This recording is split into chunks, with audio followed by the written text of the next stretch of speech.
السلام علیکم۔ کراچی میں ڈاکوؤں کا راج، اسٹریٹ کرمنلز کے خلاف بڑے آپریشن کا فیصلہ، سندھ بھر میں غیر قانونی طور پر آنے والے غیر ملکیوں کو واپس بھیجنے کا بھی اعلان۔ کیا آپ حالات حاضرہ سے آگاہی حاصل کرنا چاہتے ہیں؟ خبر کے پیچھے چھپے اصل حقائق جاننا چاہتے ہیں تو ابھی سبسکرائب کیجئے جلمل پاکستان کو اور ساتھ ہی گھنٹی کے نشان پر کلک کر دیں۔ آپ کو بتاتے چلیں کہ کراچی میں اسٹریٹ کرمنلز کے خلاف گرینڈ آپریشن کی تیاریاں شروع کر دی گئی۔ وزیر اعلیٰ سندھ مراد علی شاہ کے زیر صدارت امن و امان سے متعلق اجلاس ہوا۔ اجلاس میں آئندہ 15 روز اسٹریٹ کرمنلز کے خلاف سخت آپریشن کرنے کا فیصلہ کیا گیا، جبکہ وزیر اعلیٰ نے قانون نافذ کرنے والے اداروں کو انٹیلیجنس بیسڈ آپریشنز بھی تیز کرنے کی ہدایت کی۔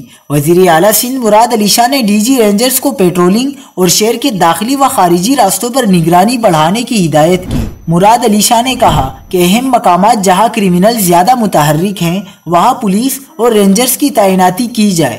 دوسری جانب سندھ بھر میں غیر قانونی طور پر آنے والے غیر ملکیوں کو واپس بھیجنے کا فیصلہ کیا گیا ہے، کیونکہ غیر قانونی طور پر مقیم شہری کراچی میں جرائم کی وارداتوں میں ملوث ہیں۔